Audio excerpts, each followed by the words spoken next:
Hi there, I'm Matt with State of Flux, here to give you my thoughts on the best movies to look forward to for the balance of the rest of the year. I have no idea of the quality of these movies, some of which reviews are kind of out for, and I've heard little bits, but these are the movies to look forward to for the rest of 2021. I'm focusing on theatrical releases only. I'm not going to be talking about streaming films unless said streaming film is getting a short theatrical window. I think on my list there's only one.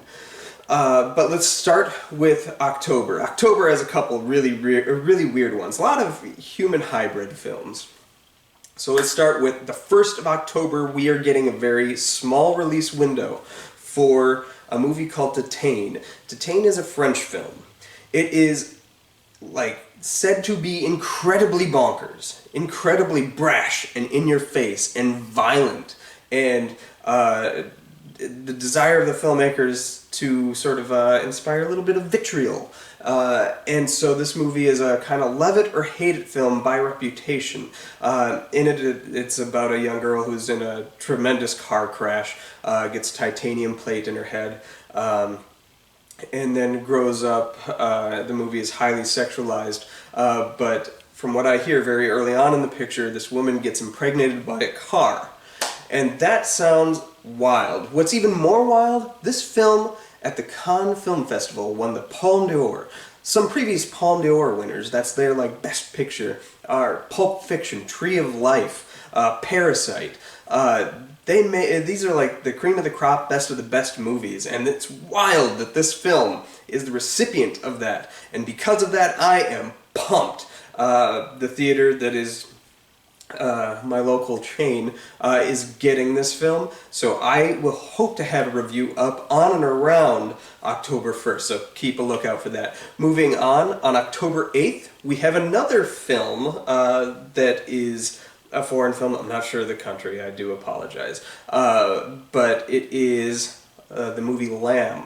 Now, I know what you're thinking. Is this the latest in the line of farm animal related interconnected universe? Are we going to get Pig, Lamb, and First Cow cinematic universe? No. Lamb is a weird one. Almost more weird than Detain sounds. Lamb stars Noomi Rapace, who you may have seen from the Girl with the Dragon Tattoo movies, or the original ones, or Prometheus, the regrettable Prometheus. This movie is about a human-lamb hybrid. Now, I'm not sure if this is the next step in lamb evolution, or if somebody had some sexy, funky fun with said lamb, but I am there and it looks like weird body horror, and I am in. That comes out October 8th. Up next is October 15th's The Last Duel. This movie, written by Ben Affleck and Matt Damon, stars Ben Affleck and Matt Damon and Adam Driver and Jodie Comer from Free Guy, which I gave a very positive review of that film, almost based exclusively on how amazing she was in it. This movie is set sort of during medieval times, very interesting medieval conflict, looks spectacular. Directed, unfortunately, by Ridley Scott. Anybody who knows me knows I am not a fan of Ridley Scott, in the least. That said, this is the first time since 2015 that I've been excited for a Ridley Scott movie.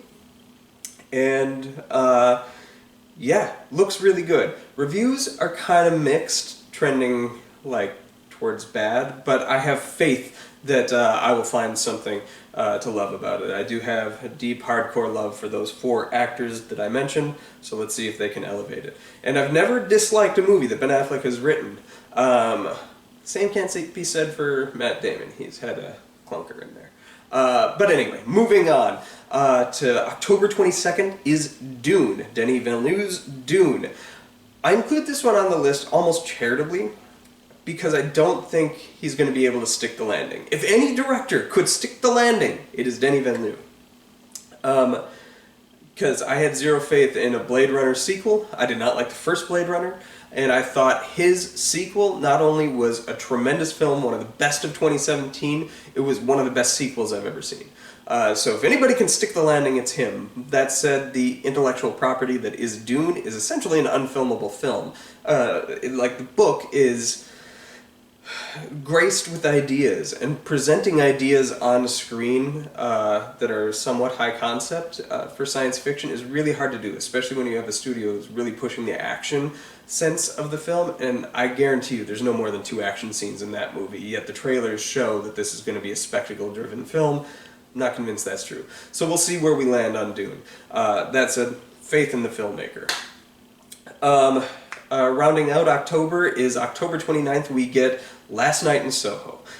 The moment I saw this trailer, I was convinced that this is going to be the best movie of 2021, in my opinion. Edgar Wright has never had a whiff. Every single movie he has done has been a solid double or a home run, and this movie looks like it's going to land somewhere between the two. Again, the reviews, well, mostly positive, are a little on the mixed side, where if there was enjoyment, it was marginal enjoyment. I'm hoping it's great. I love Thomasin McKenzie and Anya Taylor-Joy. I have faith that Edgar Wright's going to deliver. So yeah, that's the number one movie I'm most excited for this year. Moving into November, we have 2 films on November 5th. That is Spencer, the Princess Di movie starring Kristen Stewart. Saw the trailer yesterday when I watched Dear Evan Hansen, and I was impressed. It looks really good. She looks like she's dissolved into that role, and this could be her big shot at Oscar glory. Also on November 5th is Marvel's Eternals. I've questioned Marvel properties in the past with things like Guardians of the Galaxy, where it's like, is there an audience for this? I don't know. I kind of have that question too for Eternals. That said, both trailers look spectacular, and Chloe Zhao really did a great movie in Nomadland.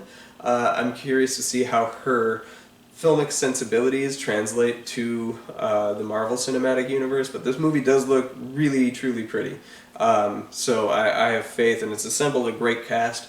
I am really looking forward to Eternals. Of all the comic book movies coming out in the near soon, that's the one I'm really pumped about. Shang-Chi and the Legend of the Ten Rings is spectacular. Let's see if they can top themselves. Alright, November 12th. The other number one movie I'm most excited for is Belfast. I'm a huge fan of Kenneth Branagh. I think he's a great, great filmmaker, incredible talent in front of and behind the screen. Not all of his movies are great, but he's made enough great movies that I'm willing to give him the benefit of the doubt, and this sounds like it's his crown jewel, more so even than Hamlet. Which I loved, and if you have a spare 4 hours, you should watch his rendition of Hamlet. Your mind will be blown. It is so effing good. Anyway, since Hamlet, he's done a lot of, I guess, arguably more mainstream films. He did Mary Shelley's Frankenstein, which I like in spite of itself. But he did the first Thor movie, which a lot of people don't stand by that. No clue why. That's one of my top 10 Marvel movies. I think it's incredible.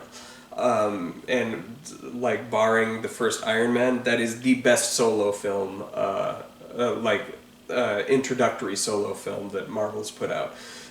He did Cinderella, which I really liked. Of all the live-action remakes that Disney has done, Cinderella is the most earned and best in quality.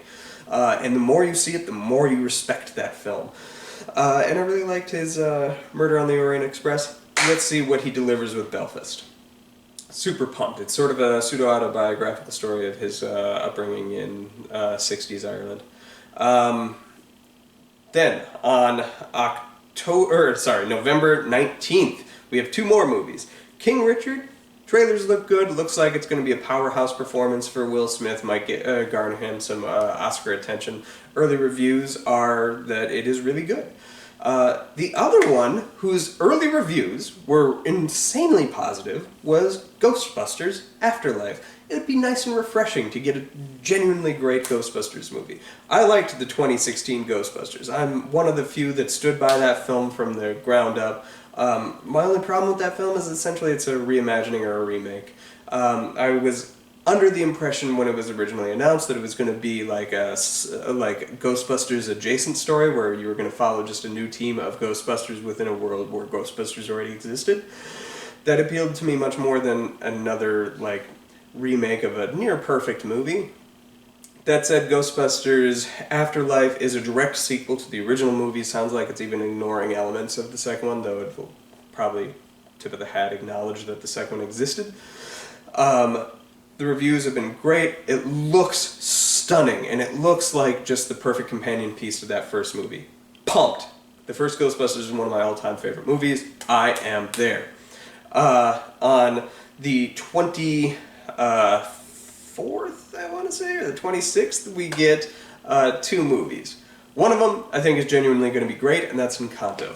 Disney, Pixar, I don't think this is a Pixar film. Disney's next animated feature. Encanto, Lin-Manuel Miranda did the music for it. Trailer looks really interesting and exciting. I'm excited for it. The other one I'm putting on the list charitably, and that's because I'm a fan of the intellectual property. However, no feature film based on this intellectual property has really had the oomph to deliver quality, and that would be Resident Evil: Welcome to Raccoon City. I'm probably out of line in saying that I'm excited for this movie, but I am. I also am probably out of line in thinking that it's going to actually stick to its release date. If this movie had the confidence in itself, it would have dropped Halloween weekend. The fact that it's not tells me that the filmmakers don't think they have like anything other than a dud. So it's coming out Thanksgiving weekend. But whatever. Yeah, so I'm excited. Also the fact that we don't have a trailer and it's like a month away, probably not a good sign. So anyway, Resident Evil. That's honestly probably the worst movie I have on my list. Now moving into December. Moving into Oscar glory season. We have, on December 10th, Journal for Jordan and West Side Story. Journal for Jordan is Denzel Washington directed, Michael B. Jordan movie. Looks like it's meant to tug at all those heartstrings. The tears are rolling right now just thinking about that trailer. Looks really good, beautiful looking movie. Michael B. Jordan's my man. I will watch that dude in anything. And sadly, had to for cameo in Space Jam. And then we have West Side Story. I'm putting this movie on the list also kind of charitably. Steven Spielberg hasn't really done it for me in the past 10-ish years. I think he's lost his oomph as a filmmaker. His movies are often good, but kind of lifeless. I'm hoping this one he offers passion for, because he said he's always wanted to make a musical, and he's never had a chance to do so. This is his wish fulfillment movie. Also, the one time we've ever seen a musical number out of him was in Indiana Jones and the Temple of Doom, with that great opening number, and he shot it fantastically. It's one of the most memorable scenes in that movie. So, I have faith that he's going to deliver a really solid musical. West Side Story is one of my favorite musicals, and is based after a tremendous movie. That's my other complaint and caution, is that it looks like it's just a shot-for-shot remake of the original film, which, why is this dude, Steven effing Spielberg, pulling a Gus Van Sant and delivering us, like, Psycho shot-for-shot remake just in glorious now rather than glorious then? It's pointless. So I really hope that Spielberg doesn't do that. But I have faith in that man, even though I have no right to, in the past 10 years. Again, his movies are very lifeless. Even ones that are supposed to be imbued with energy, like Ready Player One, lifeless. Moving on to December 17th, we have, I can't read my writing, sorry. Oh, haha. Spider-Man No Way Home. As well as one other movie, and I'll talk about that one in a second. Spider-Man I want to talk about briefly. I'm excited for this movie. I like Spider-Man. I like seeing him on the big screen. Even when there's bad Spider-Man, it's better than no Spider-Man. Am I right? That said, I feel like this is his exit from the MCU. If I were to posit my my worry is that this is going to be his escort out of the narrative, which is going to break my wee little heart. And also, they have the fans have ruined this movie before it came out. Not unlike The Last Jedi, fan speculation of what this movie's about and rumors of what the plot is and who's in it and all this kind of stuff, which I've lived through this with The Last Jedi, is going to make an impossible movie for people to enjoy. And that is problematic. This movie, if you don't know, is rumored to be pulling in the other Spider-Men. Rumored to have Andrew Garfield and Tobey Maguire. Now, if they are not in the film, you're going to get a wave of people who are like, what the F, I was told that they were in this movie. Or if they are in the film, people are going to be like, what the F, my chosen Spider-Man that I cling to was not in it enough. What the F? And there's not going to, regardless of the quality of the movie itself, expectations are going to really just dissolve the popularity and quality, the perceived quality of this picture. Repeated viewings will probably benefit it. Also, the internet is obsessed with Mephisto and thinks that he's in the movie, and if he turns out to not be in the movie, if Doctor Strange in the trailer turns out to not be Mephisto, and probably more likely, Mysterio, that seems like the obvious logical choice continuing with what we've been presented, people are going to lose their mind because where was my Mephisto? Like they did with WandaVision and said that movie that show wasn't great, even though that's the best thing Marvel's put out since Endgame, and next to Endgame is the best thing they put out since 2016. WandaVision's spectacular, check it out. Anyway, long story short, I think expectations for this are going to demand repeated viewings because there's no way for that movie to deliver the movie that the audience has been built to expect, which is a damn shame. Because I really like Tom Holland's Spider-Man, and I really hope they don't exit him out of the MCU. It sounds like this is probably, because of what happened 2 years ago where Sony's like, Spider-Man did so well, we don't need MCU anymore, bah. And then Tom Holland got them to come to an agreement. My guess is that it's just for one more movie so that they can give him a proper exit. So, also on the 17th of December is Nightmare Alley. This is Guillermo del Toro's remake of a classic kind of noir horror film, and has a dynamite cast, absolutely stunning cast, and looks super intriguing. I am a big fan of Guillermo del Toro. Not as much as a lot of people out there who think that he can do no wrong. I have seen his wrongs. But I also am one of the people that when Shape of Water won Best Picture, was like, well, if it wasn't Get Out, that was the next best option. Shape of Water is fan-fucking-tastic. And if you can't get your head over the fact that woman falls in love with weird fish man, then I don't know why you are continuing on this earth. Support the woman-fish-man relationship. There's no kink-shaming here. Alright. On December 22nd, and I can't believe I have this movie on my list, is The Matrix Resurrections. I'm not a huge Matrix fan. I thought that the first one is incredibly overrated, and I thought the sequels were incredibly underrated.